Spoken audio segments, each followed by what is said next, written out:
Good morning, students. This is your English class. Now we are starting chapter 15 in your English grammar book.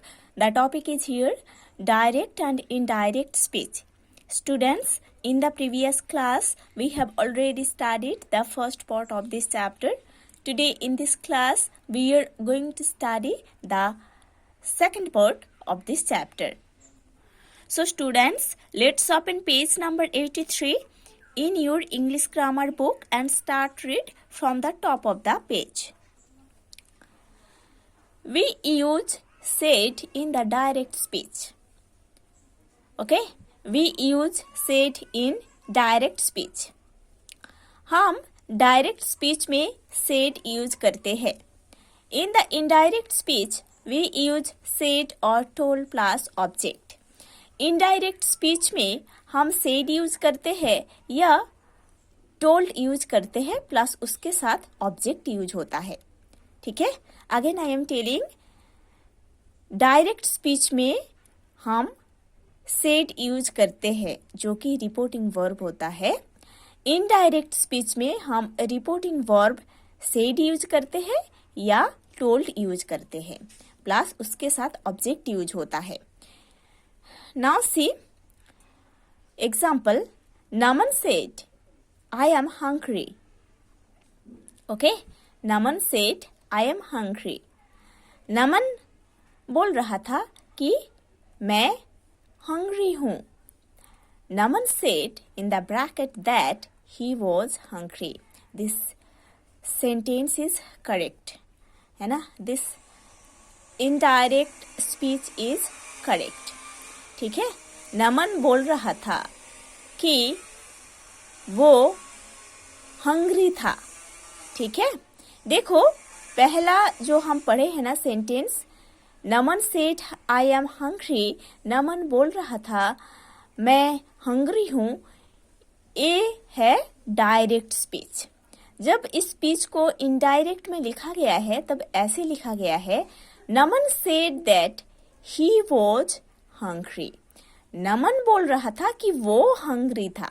ठीक है, इसीलिए sentence A indirect speech correct है. Next है, Naman told that he was hungry. A indirect speech गलत है. इधर reporting verb में told use हुआ है. ठीक है, इधर रिपोर्टिंग वर्ब में टोल्ड यूज हुआ है. हम पढ़े हैं कि इधर नमन बोल रहा था कि मैं हंग्री हूँ. ये डायरेक्ट स्पीच में था. इनडायरेक्ट स्पीच में हम देखे हैं कि नमन बोल रहा था कि वो हंग्री था. ये स्पीच करेक्ट, ये indirect speech correct. Next, said के प्लेस में रिपोर्टिंग वर्ब टोल्ड यूज हुआ है जो कि गलत है. नेक्स्ट है, Naman told me that he was hungry. ये करेक्ट है. ठीक है, ये इनडायरेक्ट स्पीच करेक्ट है. Next, Naman told to me that he was hungry. ये स्पीच गलत है. क्यों? देखो, points to remember, we never use told without an object. हम ऑब्जेक्ट के बिना कभी टोल्ड नहीं यूज कर सकते हैं. ठीक है, हम ऑब्जेक्ट के बिना कभी टोल्ड नहीं यूज कर सकते हैं. To report a simple statement we can omit that in the indirect speech. To report a simple statement, to report a simple statement we can omit that in the indirect speech. एक simple statement को report करने के लिए हम indirect speech में that को omit कर सकते हैं. ठीक है, example number 1, Diya said I want to learn music. Diya बोल रही थी कि मैं म्यूजिक सीखना चाहती हूँ. ये डायरेक्ट स्पीच है. इनडायरेक्ट स्पीच है. Diya said that she wanted to learn music. Diya बोल रही थी कि वो म्यूजिक सीखना चाहती थी. है ना? नेक्स्ट देखो, अच्छा नंबर 1 एग्जाम्पल में देखो, दिया सेड उसके बाद ऑब्जेक्ट नहीं है, इसीलिए रिपोर्टिंग वर्ब इनडायरेक्ट स्पीच में भी सेड है.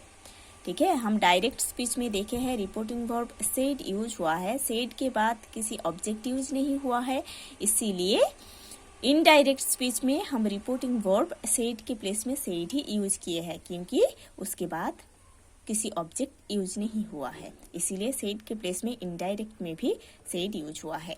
Number 2, Neelu said to me my mom is not feeling well. Neelu मेरे को बोल रहा था कि उसका मॉम अच्छा फील नहीं कर रहे हैं, है ना। ये डायरेक्ट स्पीच है, जब इसको हम इनडायरेक्ट में लिखेंगे तब ऐसे लिखेंगे, Neelu told me that her mom was not feeling well. Neelu बोल रहा था मेरे को कि उसका मम्मी अच्छे फील नहीं कर रहे थे।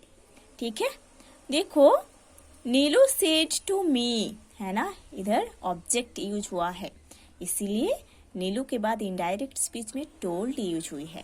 Okay, so students, you have to study to this portion. In the next class we will study the next part of this chapter.